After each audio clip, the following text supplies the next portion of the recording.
अमीर महिला ने अपने युवा प्रेमी से मिलने के लिए एक चाल चली। उसने अपनी नौकरानी से कहा कि वह बिस्तर में उसके पति के पास लेटने का नाटक करे। इसी दौरान सोते हुए आदमी ने अचानक करवट ली और आदतन अपनी बांध नौकरानी के चारों ओर डाल दी। यह देखकर नौकरानी डर गई और जल्दी से कंबल के अंदर घुस गई। उधर जब उसने देखा कि दाशान अभी भी गहरी नींद में है, तो अन्ना बिना समय गंवाए वहां से बाहर निकल गई। लेकिन नौकरानी पूरी रात बेचैन रही। डर के कारण वह ठीक से सो नहीं सकी। सुबह होते ही अन्ना चुपके से अपने कमरे में वापस आ गई। उसने देखा कि नौकरानी आखिरकार सो गई थी। वह तुरंत उसे जगाने लगी और जल्दी से वहां से निकल जाने के लिए कहा। सौभाग्य से दाशान को इस अदला बदली का पता नहीं चला था। इसके बाद अन्ना दाशान के करीब गई और प्यार जताने के लिए उसकी बाहों में समा गई। लेकिन तभी उसे एहसास हुआ कि दाशान वहां नहीं था। हैरान होकर उसने तुरंत दाशान को फोन किया, लेकिन तभी उसकी नजर दाशान की गर्दन पर पड़ी, जहां किसी और के दिए हुए लव बाइट के निशान थे। यह देखकर अन्ना जलन से भर उठी।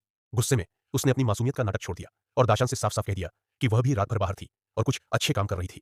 लेकिन अन्ना को यह नहीं पता था कि वह पहले ही दाशान के जाल में फंस चुकी थी। तभी नौकरानी कमरे में आ गई और उसने अन्ना के सामने स्वीकार कर लिया कि उसने रात में ही पूरी सच्चाई दाशान को बता दी थी। अगले ही पल दाशान भी वापस आ गया। अन्ना ने खुद को बचाने की बहुत कोशिश की, लेकिन अंततः दाशान ने उसे घर से निकाल दिया।